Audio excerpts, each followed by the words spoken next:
Ok, vamos a empezar. El nuevo tema que vamos a ver hoy se llama amidas. En un ratito les paso el PDF de la corrección de los otros ejercicios que quedaron pendientes, pero necesitamos avanzar un poco en este tema, que es un tema también de derivados de ácidos carboxílicos. Este tema que vamos a ver se llama entonces amidas y básicamente lo que vamos a tener es lo siguiente. Una amida, muchachos, está hecha de un carbonilo y una amina. Quiere decir que tiene nitrógeno.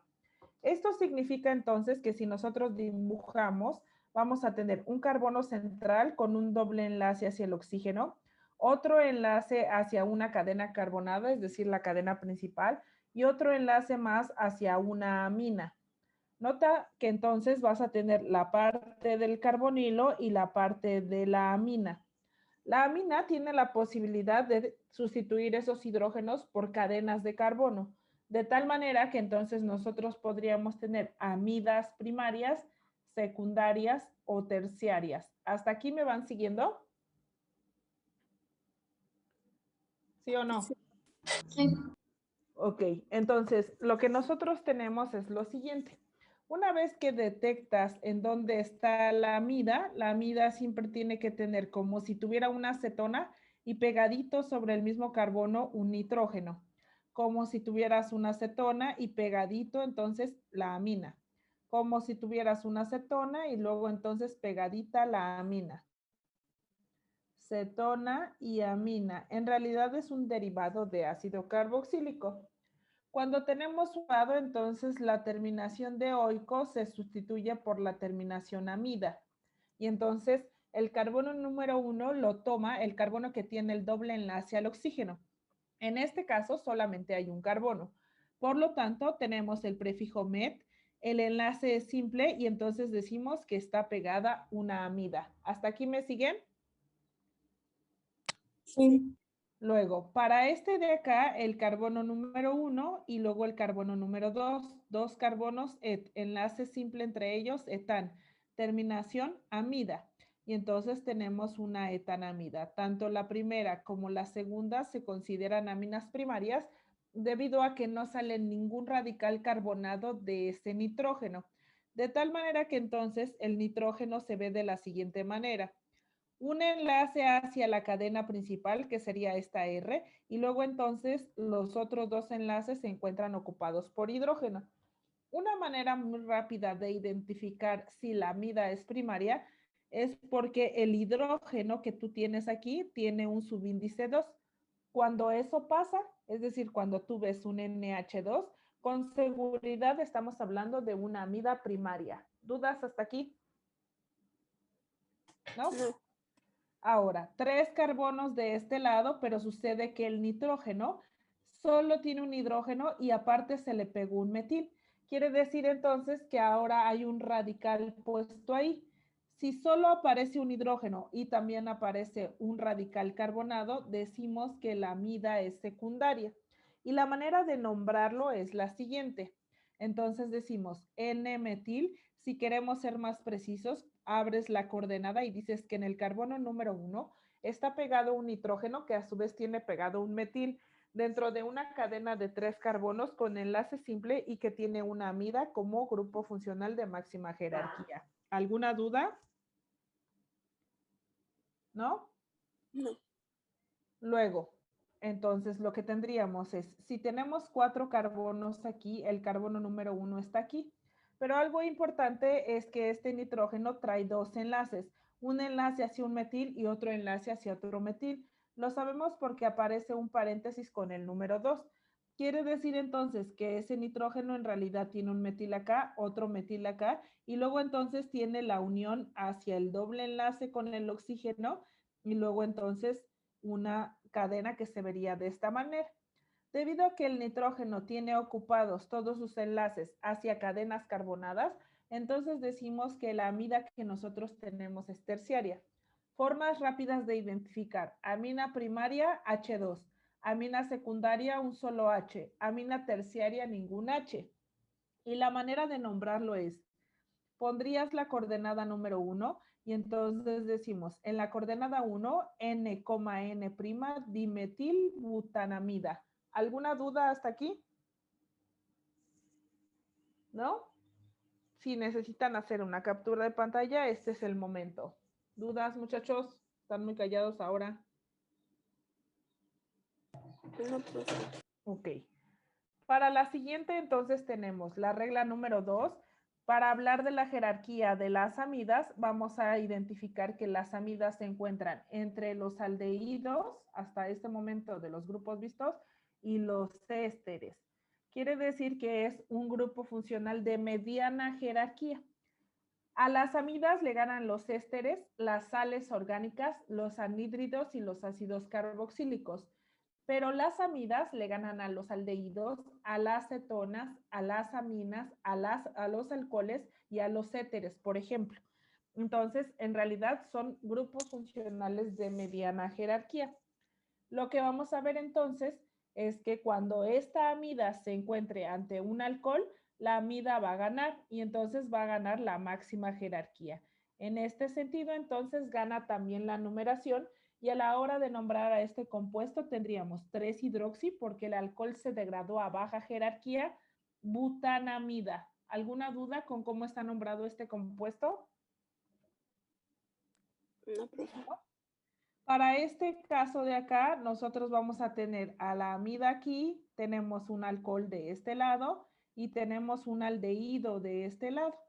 Si nosotros nos fijamos, tanto el aldehído como el alcohol están por debajo de las amidas, por lo tanto la amida gana la jerarquía.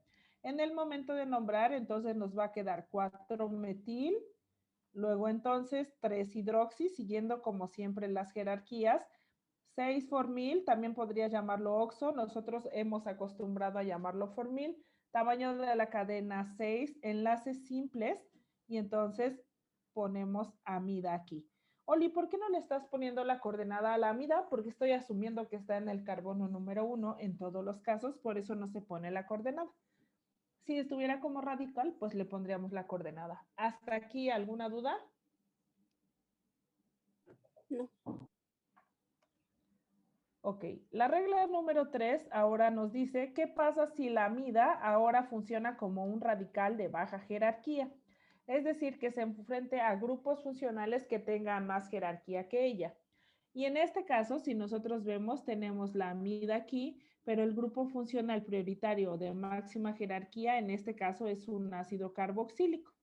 Cuando nosotros buscamos en la jerarquía, el ácido carboxílico es el rey de todos y entonces va a ganar la jerarquía y la terminación. En este caso gana entonces la numeración y ahora esta amida tiene que ser vista como un radical. Es típico de derivados de ácidos carboxílicos que una vez que encuentras la cadena principal, los derivados de ácidos carboxílicos no pueden ser considerados dentro de la cadena, sino que en todos los casos se consideran radicales. Por lo tanto, aunque normalmente pudiéramos estirar la cadena hasta acá, en los casos de derivados de ácidos carboxílicos tienes que dejar al radical junto con su carbono. Por lo tanto, me retraigo un carbono antes y hasta aquí dejo la cadena. ¿Se entiende lo que les estoy explicando? Sí. Sí. Entonces, este de aquí quedaría ahora así como un radical de baja jerarquía y una amida de baja jerarquía se nombra como carbamoil. Y entonces decimos ácido 5-carbamoil pentanoico. Ácido por el ácido carboxílico, en la coordenada número 5 aparece la amida de baja jerarquía en una cadena de 5 carbonos con enlaces simples y terminación oico, que es la del ácido carboxílico. ¿Dudas? ¿No? No, profe. Luego, de este lado vamos a encontrar otra vez a la amida. Esta es una amida primaria, lo sabemos porque tiene el H2. La cadena principal está sobre esta zona, no se afecta en absoluto el tamaño de la cadena porque en este caso la amida no aparece en este extremo, sino apareció saliendo como una ramificación completamente, entonces no tengo que hacer el paso anterior. En este caso entonces decimos ácido 5-bromo 4-carbamoil heptanoico. Oli, ¿qué pasaría si en lugar de tener las H's, por ejemplo, aquí, yo tuviera este caso? ¿Cómo lo nombraría?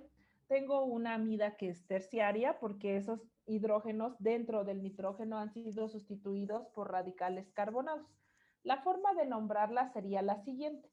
Lo que hacemos es otra vez poner ácido, otra vez 5-bromo, porque no ha modificado su jerarquía, Y entonces decimos, en la coordenada número 4, tenemos N-etil, N'-metil, cierras el paréntesis, fuera del paréntesis pones carbamoil, haciendo referencia que esta N no pertenece a una amina, sino a una amida. Y entonces ahora sí, el tamaño de la cadena 7, los enlaces son simples y la terminación de ácido carboxílico heptanoico. ¿Dudas? No. ¿No? Esto es para que tengan en cuenta en dónde van a poner esas Ns, y esto es exactamente igual que una amina. La diferencia es que ahora la nombras como amida.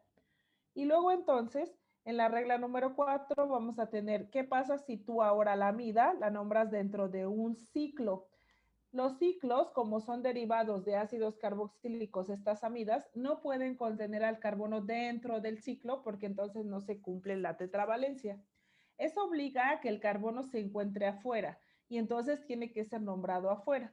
Tenemos en este caso la cadena principal, que es el benceno, y entonces ahora nombramos a este radical, que sabemos es de máxima jerarquía, pero al final es un radical siempre. Y entonces lo nombramos como benceno carboxamida. Luego entonces, si nosotros tuviéramos acá otros radicales, otra vez pondríamos la numeración e iría a la derecha porque aparte de la amida tenemos un radical carbonado y un inorgánico. Gana el carbonado, entonces llego más rápido a estos radicales. 4-bromo, 3-metil, ciclohexano, carboxamida. Nota que sigo respetando que es de máxima jerarquía, dado que estoy escribiendo hasta el final.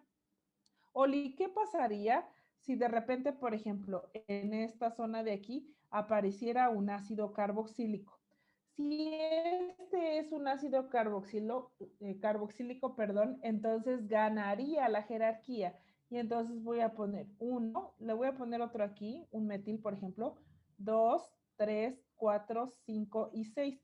Tengo que numerar hacia arriba porque voy a tratar de llegar rápido a la amida. En este caso, como es un ácido carboxílico, el nombre tendría que ser ácido.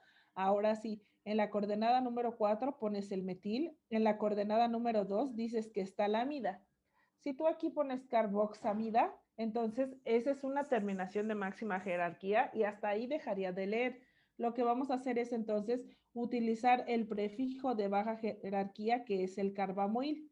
Y ahora sí, lo que vamos a hacer entonces es nombrar a este benceno junto con esa terminación, y en este caso se llamaría benzoico.